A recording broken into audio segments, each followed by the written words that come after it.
cuando usted trabaja en esta Corte Interamericana, ¿qué nos puede compartir de lo que ocurre en el resto de los países? Bueno, la visión que tenemos en la región es una visión bastante, no digo apocalíptica, pero bastante preocupante en muchos sentidos.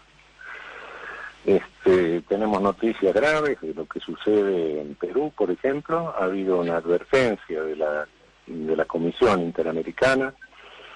Hemos hecho un ciclo de conferencias. La semana pasada se hizo una larga conferencia sobre la situación de las cárceles en la región.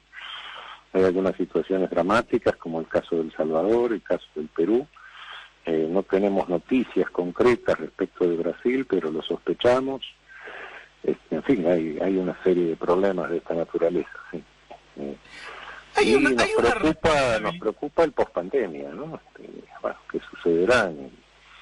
Todo esto está haciendo caer fajas de clase media, van a caer bajo la línea de pobreza. Y si antes, en el prepandemia, hubo a lo largo de todo el Pacífico, de América del Sur del Pacífico, hubo protestas públicas, y nuestros estados, bueno, nosotros nos hemos salvado por la elección, pero los otros estados reaccionaron con represión, ¿no? O sea, reaccionaron irracionalmente frente a las demandas de gran parte de su población.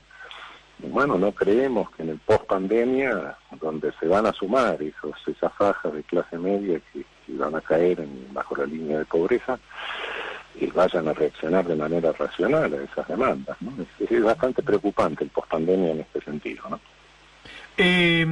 Aquí se habla muchas veces en los medios de algunos reparos institucionales. Ahora, yo estoy viendo un montón de países en donde hay toque de queda, estado de sitio. Sí. Se están naturalizando ese tipo de medidas. Sí, algunos están exagerando las medidas y las están utilizando de una manera totalmente irracional. El caso, tuve una conferencia a distancia con El Salvador, por ejemplo, y bueno, lo que están haciendo es una locura, ¿no? Porque a los que violan las medidas de cuarentena, los meten en unas cárceles nuevas que han creado para los que violan las reglas de cuarentena, es decir, frente a la recomendación de que no hagamos instituciones totales, hacen una nueva institución total, ¿no? Crean nuevos focos de virus. Bueno, eso sí es una locura, ¿no? En algunos casos, evidentemente en este caso es una medida de tipo irracional, ¿no? Uh-huh. Pero bueno, no todos son así, no. Zaffaroni, a veces uno lee que dicen, bueno, Bolsonaro es un genocida, porque sabiendo que la gente va a morir, toma decisiones que lo guían hacia ese lugar. Ahí ¿no existe esa responsabilidad penal o sí podría existir?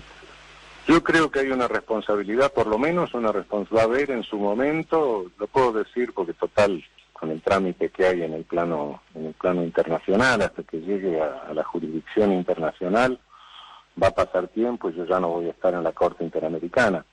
Sí, adelanto opinión en ese sentido de que hay un abandono masivo de personas. Y bueno, sí, eso va a generar responsabilidad internacional por parte de los estados. ¿Sí?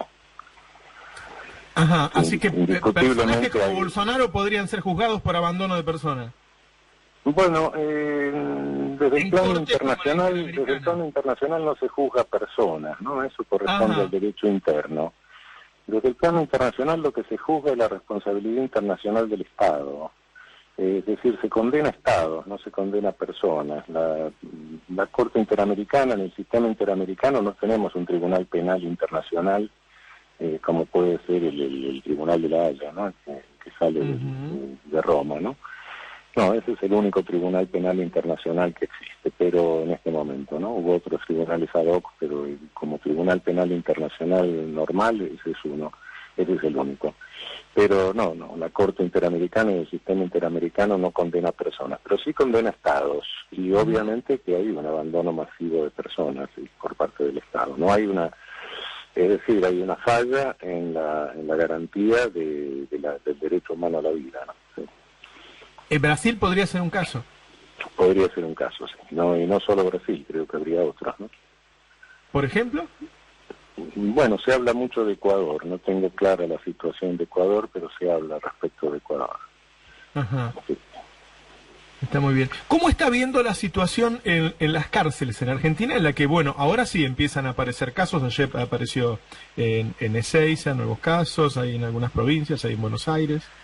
Bueno, espero que lo que nosotros queríamos evitar con una cierta reducción de la población penal racional no se produzca. Vamos a ver qué sucede. Ahora sí estamos en las manos de Dios. Trataremos de que, espero que se haga todo lo posible para que no se produzca. Lo que queríamos justamente era evitar esto, ¿no? En los últimos días está saliendo a la luz acciones de los servicios de inteligencia durante el gobierno de Juntos por el Cambio, de persecución, bueno, de distintos delitos que se han cometido. Me gustaría también escuchar tu reflexión sobre lo que va conociendo día a día. Sí, obviamente no conocemos los detalles, pero sabíamos, teníamos la seria sospecha de que esto estaba sucediendo. Ninguno de nosotros hablaba por teléfono, usaba el mail, sabiendo que esto estaba sucediendo. No conocíamos los hechos, en realidad los detalles, pero así sabíamos que, obviamente, y cómo ha operado el LOFER y todo esto, sabíamos el involucramiento de agentes de los servicios de inteligencia en este tipo de cosas. El otro día tuvimos una charla con Cristina Tamaño y obviamente sí, se había desvirtuado todo el servicio de inteligencia del Estado. Es decir, el servicio de inteligencia del Estado es necesario para la seguridad del Estado, para la seguridad exterior, terrorismo, criminalidad organizada, etcétera, ¿no? Todo aquello que puede amenazar al Estado como Estado. Bueno, todo eso se había dado vuelta para utilizarlo en espionaje interno de la oposición y de disidentes, etcétera, ¿no? Todo eso sí, lo sospechábamos. Lo que ahora está saliendo a luz son los detalles, es decir, las distintas maniobras, las personas a las que se estaba investigando, las escuchas, en fin.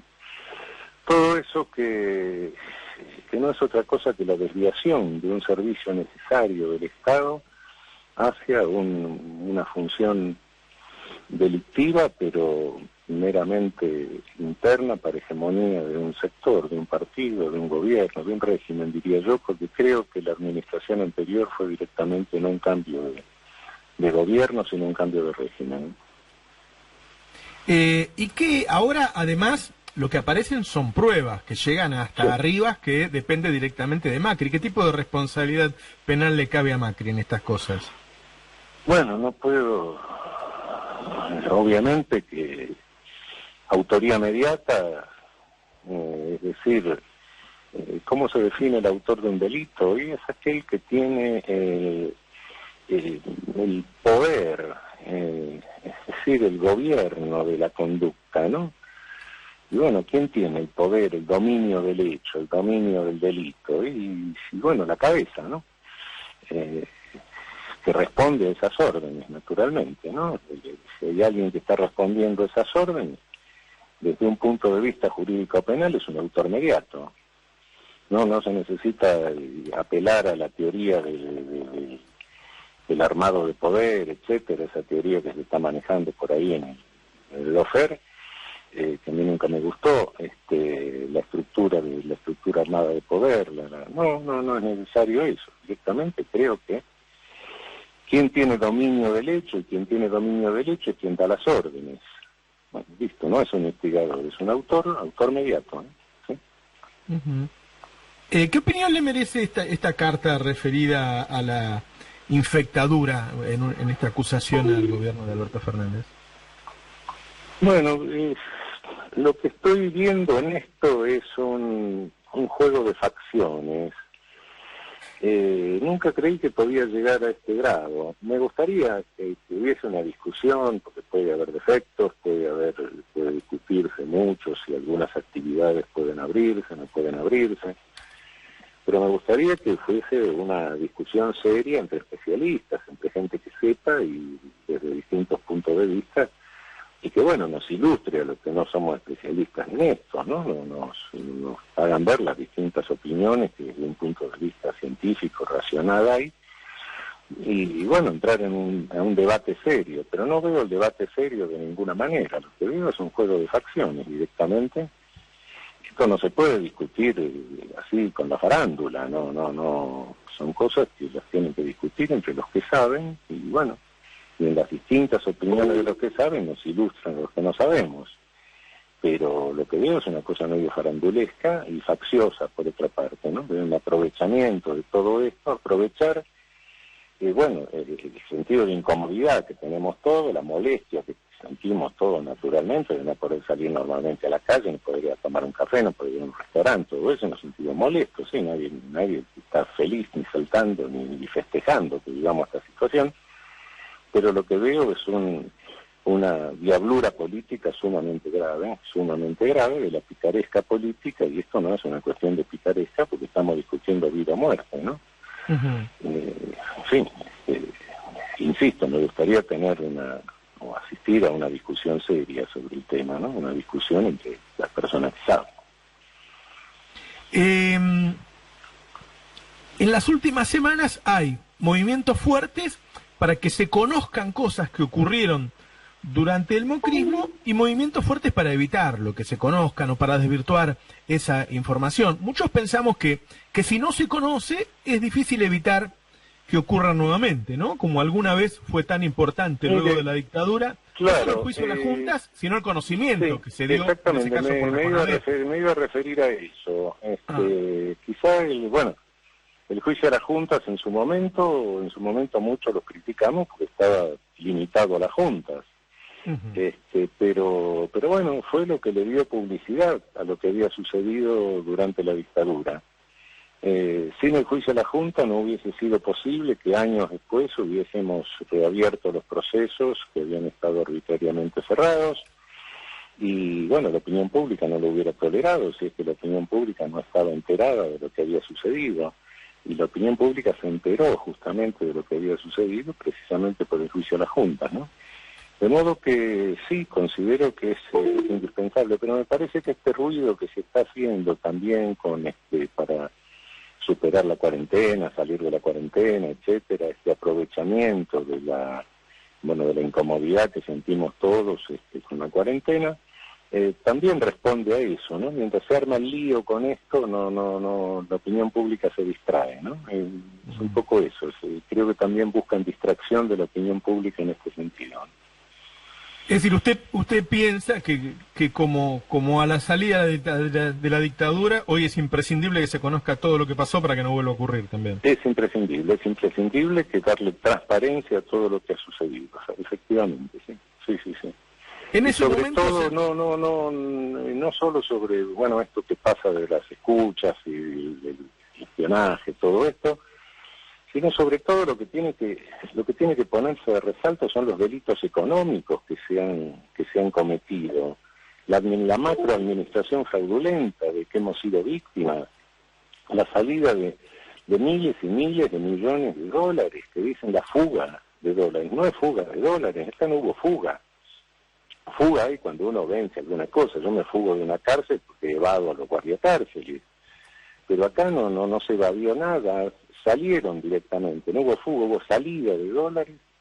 Bueno, ¿qué es eso? Eso es una macroadministración fraudulenta, por supuesto. Si yo hubiese hecho eso y hubiese endeudado de la misma manera a un incapaz, a un huérfano o a un demente, si hubiese sido el curador del demente o el responsable del huérfano, estaría preso por administración fraudulenta. Ahora, claro, nos hizo eso a 40 y pico millones de argentinos y no pasa nada. Es un delito también, entonces. Es un macrodelito. Bueno, eso tiene que ponerse. Sí, un informe del Banco Central diciendo salieron 80 y pico mil millones de dólares. Fugaron. No fugaron, salieron por la puerta, no es que fugaron. Bueno, y eso lo facilitó el anterior régimen. Bueno, es sin duda además una causa histórica de nuestro subdesarrollo, ¿no? Porque yo publiqué algo similar sobre 2001, en 2002, con todos los nombres, y cuando ahora Horacio Berbisky publicó la de él, los nombres eran los mismos. Sí, exactamente, sí, no cabe la menor duda. Sabemos quiénes están detrás de esto, los intereses son los mismos. Y diría que si vamos más atrás, el endeudamiento que produjo, que comparado con esto era mínimo, pero lo produjo. Martínez de Oz es lo mismo. Es decir, hay una continuidad en todo esto. ¿Qué tiende todo esto? Tiende a cronicizar nuestro subdesarrollo, ese es el asunto, a hacer crónico nuestro subdesarrollo, con todas las consecuencias letales que tiene el subdesarrollo, ¿no? En la región lo vemos claramente, ¿no? Si nosotros lográsemos sumar en la región todas las muertes que causa el subdesarrollo, y nos estaríamos echando, yo no sé, una ciudad de regulares proporciones todos los años, ¿no? Mucho más que Hiroshima y Nagasaki. Es decir, el subdesarrollo en nuestra región es un genocidio por goteo, es eso, ¿no? Si sumamos las muertes que tenemos por atención selectiva de la salud, por falta de campañas sanitarias, por deficientes campañas de vacunación, por inseguridad laboral, por muerte violenta, por suicidio, sobre todo en la tercera edad, por inadecuación de los caminos que tenemos, los vehículos que nos imponen, etcétera, y sí nos estamos echando una respetable cantidad de vidas humanas por año, ¿no? Ahora, entonces esto que se está haciendo en el Congreso respecto a la salida de divisas, como usted lo dice, debería pasar a la justicia luego del Congreso. Yo creo que tendría que pasar a la justicia, efectivamente, sí. Es un macrodelito. Tiene que pasar a la justicia y la acusación, usted nos dice que sería administración fraudulenta. Yo no sé, hay una discusión en el plano internacional, pero creo que se puede usar la figura de la administración fraudulenta. Es decir, es el administrador infiel, naturalmente. Cuando dolosamente el administrador infiel intencionalmente perjudica los intereses de su administrado en beneficio propio de un tercero, bueno, es la definición de administración fraudulenta que está en el 163 del Código Penal, ¿no? La hemos copiado de los alemanes, ¿no? Bueno, sí. Para unir las dos partes, que en mi opinión son imprescindibles una para la otra, estamos investigando qué hicieron los servicios de inteligencia, el sistema de persecución, y cómo hubo una administración fraudulenta que nos vacía, que cronifica nuestro subdesarrollo.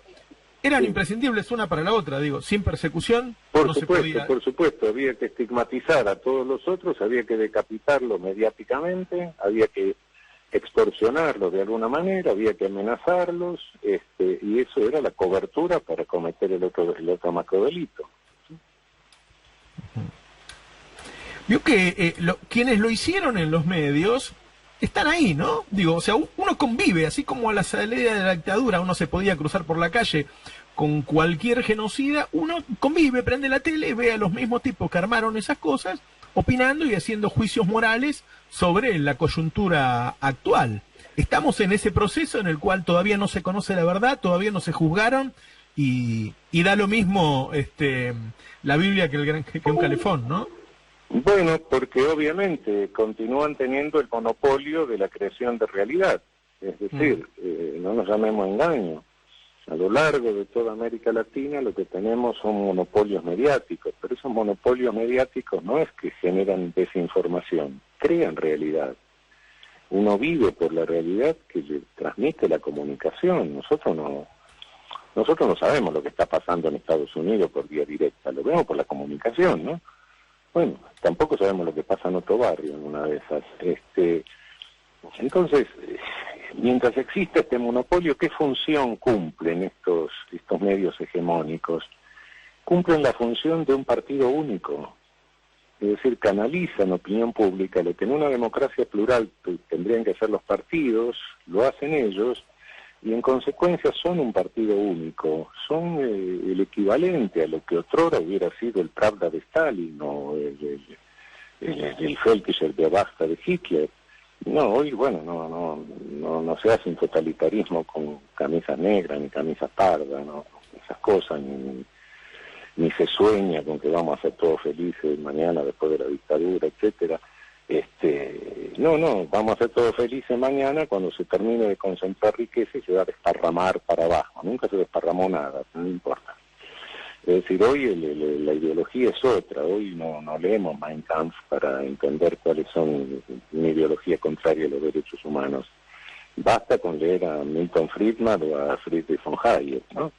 Esos son los evangelistas del nuevo discurso totalitario. Discurso totalitario que se autodenomina neoliberal, ¿no? De liberal no tiene nada, nunca tuvo nada. Pero bueno, el efecto es ese, y ellos disponen todavía de ese dispositivo, disponen de los dispositivos que crean realidad única, ¿no? Y eso lo vemos a lo largo de toda la región, ¿no? Esto no es un fenómeno solamente argentino. Si nosotros comparamos el poder de algunos medios concentrados de otros países con el nuestro, bueno, el nuestro es un boliche de la esquina, ¿no?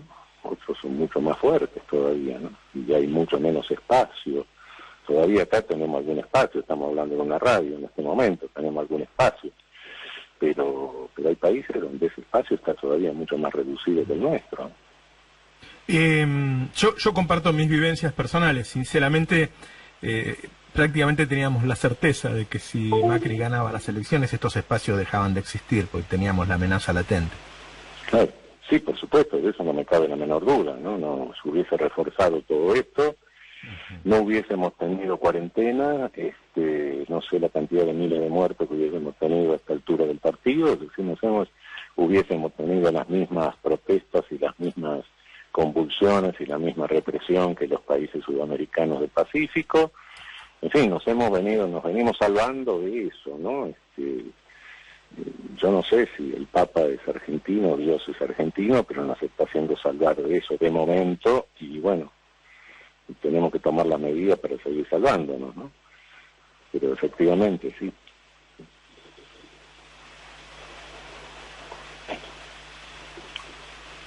Hola. ¿Se cortó? Hola. Sí, no, lo escucho, sí. Ah, bueno.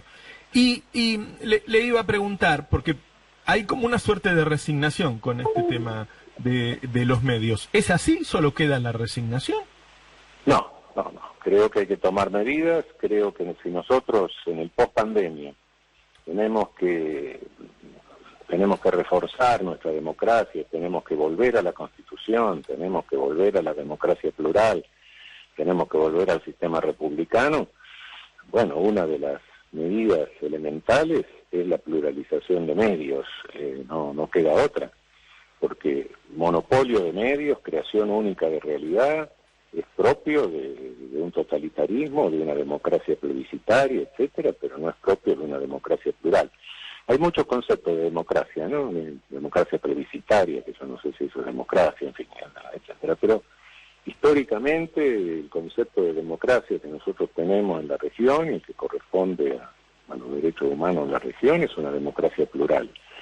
Y una democracia plural es absolutamente incompatible con una concentración de medios como creación única de realidad. Esto es claro. ¿Y eso se arregla con una ley a esta altura? No sé, no soy un especialista en la materia, pero especialistas en la materia tenemos unos cuantos. Será cuestión de discutirlo y será cuestión de adaptar nuestra comunicación a las condiciones de una democracia plural, ¿no? Yo no manejo el tema como para decirle cuál es la solución, pero la solución la tenemos que encontrar y no nos falta gente capaz. Y en la Argentina tenemos gente con suficientes neuronas y que la usan bastante bien. Bueno, tenemos que juntarlos y decir, bueno, ¿cuál es la solución para tener una comunicación compatible con un sistema de democracia plural, ¿no? Y que la canalización de opinión pública se vuelva a hacer a través de los medios democráticos, que son los partidos políticos.